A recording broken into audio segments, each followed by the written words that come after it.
தேவன் உண்மையான சுவிசேஷனா தேவன் ஏற்படுத்தின உண்மையான ரட்சிப்பின் வழியை அறிவிக்கிற செய்தி. உண்மையான ரட்சிப்பின் வழியை அறிவிக்கிற செய்தி உண்மையான சுவிசேஷம்.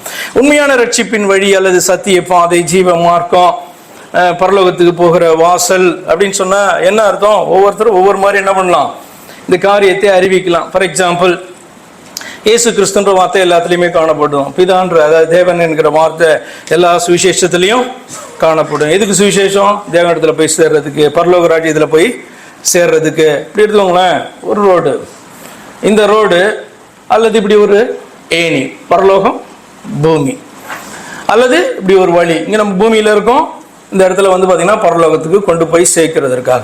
அப்போ தேவன் தன்னிடத்துல கொண்டு வந்து சேர்ப்பதற்கு அங்கேருந்து ஒருத்தரை இங்கே அனுப்பி நம்மளை கூட்டு போக சொல்லலாம். இது ஒரு சுவிசேஷம். இன்னொரு சுவிசேஷம் வந்து பார்த்தீங்கன்னா தேவன் அங்கே இருக்கிற பரலோகத்தில் இருக்கிற ஒருவரை இந்த பூமிக்கு அனுப்பி என்ன பண்ணலாம், நம்மளை கூட்டுட்டு போகலாம். அப்படிதானே? அப்புறம் கொஞ்சம் தூரம் போன பிறகு இன்னொருத்தர் கூப்பிட்டு போவார். ஏன்னா இவர் வந்து மேலே ஏறி போயிட்டார், இன்னொருத்தர் கூப்பிட்டு போவார். ரிலே ரேஸ் மாதிரி பார்த்துருக்கீங்களா? அப்படியே குடுக்குடுன்னு ஓடி போயிட்டு அந்த ஸ்டிக்கை கொடுப்பாங்க, அப்படி கொடுப்பாங்க, அங்கே போய் கடைசியில் எண்டில் யார் ஃபர்ஸ்ட் போகிறாங்களோ அவங்க ஜெயிச்சிருவாங்க. இப்படி செய்யலாம். அல்லது அந்த தேவன் நம்ம இடத்துல அன்பு வைத்து நம்மை அவரிடத்துல கொண்டு போய் சேர்ப்பதற்காக அவரே என்ன பண்ணலாம், இறங்கி வந்து நம்மில் ஒருவரை போல காணப்பட்டு செய்தியை அறிவித்து நம்மளை கரம் பிடித்து கொண்டு போகலாம். இதுவும் செய்தி தானே? அதே போலதான் நீங்க வந்து பழைய ஏற்பாட்டில் ஒரு இல்லஸ்ட்ரேஷன்ல, அல்லது இல்லஸ்ட்ரேஷன் கூட கிடையாது, தரிசனம், அதுல வந்து யாக்கோபு என்கிறதான தேவ மனுஷன் பார்க்கிறான். ஒரு ஏணி காணப்படுது, தூதர்கள் மேலே இறங்குகிறதையும் ஏறுகிறதையும் பார்க்கிறான், மேலே கர்த்தர் இருக்கிறார் அப்படின்னு சொல்லி என்ன பண்றான், அந்த ஏணிக்கு மேல கர்த்தர் வந்து என்ன பண்றான், நிற்கிறாராம். இப்படி இவன் பார்க்கிறான், இந்த மனுஷன் கீழே நின்று கொண்டு இருக்கிறான். அடுத்த காட்சி, அதுக்கப்புறம் அடுத்து கொஞ்சம் சில சீன்ஸ் கறந்து பிறகு அவன் பார்க்கிறான், மனுஷனா கீழே ஒருத்தர் வந்து என்ன பண்றாரு, அவனோடு கூட போராடுகிறார், இரவு முழுவதும் போராடுகிறார். இந்த காரியத்தை நீங்க அறிந்து இருக்கிறீங்க. அதுக்கப்புறம் வந்து அவன் தன்னோடு கூட போராடினவர் தேவன் என்று சொல்லி அறிந்து அவன் பயப்படுகிறான்.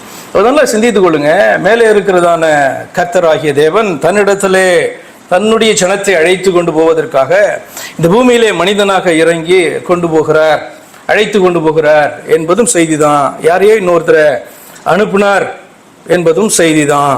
அல்லது இப்படி ஒன்று பார்க்கலாம்ல. அப்ப சத்தியம் என்று சொல்லும் போது சத்தியம் வந்து ஒன்றாய் தான் இருக்க முடியும். ஒரே தேவனை அறிவிக்கிறார்கள் என்று சொல்லி நாம் ஒருவேளை நினைக்கலாம், அப்படி அல்ல. ஏன்னா ஒரு சபையில வந்து பாத்தீங்கன்னா ஒரே தேவன், அந்த தேவன் வந்து பாத்தீங்கன்னா ஒருவராய் எல்லாவற்றையும் செய்கிறார், ஒருவராய் எல்லாவற்றையும் செய்கிறார், எல்லா அதிசயங்களும் செய்கிறார்னு அர்த்தம். ஒருவராய் சிருஷ்டிக்கிறார், ஒருவராய் ரட்சிக்கிறார், ஒருவராய் காக்கிறார், ஒருவராய் என்னை அழைத்து செல்ல போகிறார், என்னோடு கூட வாசம் பண்ண போகிறார், அல்லது அவரோடு கூட நான் வாசம் பண்ண போகிறேன், ஒருவராய். இன்னொரு சபையில வந்து பாத்தீங்க அப்படின்னு சொன்னா ஒரே ஒரு தேவன் தான், ஆனால் 3 தன்மை உடையவராக அவர் காணப்படுகிறார். இது ஒரு டீச்சிங். இன்னொரு சபையில ஒரே ஒரு தேவன் தான், ஆனால் 3 விதமாக அவர் வெளிப்பட்டார். எப்படியும் வந்து பாத்தீங்கன்னா தேவனை குறித்து சொல்லுகிறதான காரியம். இன்னொரு சபையில இன்னொரு இடத்துல தேவன் வந்து 3 நபர்களாக இருந்து ஆனால் ஒன்றாக அவர்கள் மூவருமே இருக்கிறார்கள். இது ஒரு டீச்சிங். இன்னொரு சபையில தேவனை குறித்து ஒரே தேவன் தான், ரொம்ப பெரியவர், ரொம்ப பரிசுத்தமானவர், அவர் இந்த பூமிக்கு அசுத்தமான பூமிக்கெல்லாம் வரமாட்டார், ஆனபடியினாலே தன்னோடு இருந்ததான ஒருவரை அவர் அனுப்பினார் அப்படின்னு சொல்லுகிறதான செய்தி. இன்னொரு சபையில தேவன் அப்படிதான், பரிசுத்தமானவர் தான், பெரியவர் தான், நல்லவர் தான், நம்ம இடத்துல அன்பு செலுத்துவர் தான். அவர் அனுப்பினது யார் அனுப்பினார்னா அவரோடு கூட இருந்து இன்னொரு கடவுளை அனுப்பினார். இன்னொரு சபையில இன்னொரு விதமான டீச்சிங், தேவன் ஒருவர் தான், அவர் வந்து பாத்தீங்கன்னா இன்னொரை அனுப்பினார் அல்லவா, அவரை உண்டாக்கி அவரை அனுப்பினார் தன்னுடைய ஜனத்தை ரட்சிக்கும்படியார். எல்லாமே சுவிசேஷ செய்தி தான், எல்லாமே தேவனை குறித்த செய்தி தான், எல்லாமே மனிதர்களை தேவனிடத்திலே கொண்டு செல்வதற்காக ஏற்படுத்தப்பட்டதான செய்தி தான்.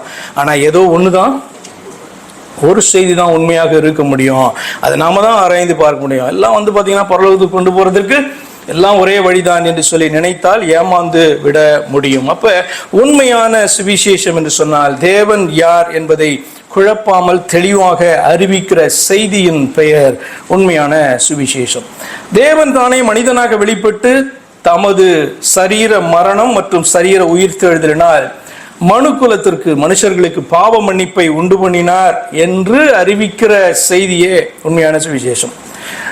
ஒரு மனிதன் எடுத்துக்கொண்டீங்கன்னா அவனுடைய செயல் மற்றும் தகுதியினாலே ஆத்தும மீட்பை பெற விரும்புகிற மனிதனுக்கு அந்த ஆத்தும மீட்பு மறுக்கப்பட்டு, சத்தியத்தை தேடியோ அல்லது கேள்விப்பட்டோ மனம் திரும்பி விசுவாசிக்கிற மனுஷனுக்கு தேவனால் இலவசமாக அருளப்படுகிறதான ஈவு ஆத்தும ரட்சிப்பாகும் என்று அறிவிக்கிறதான செய்தி உண்மையான சுவிசேஷம்.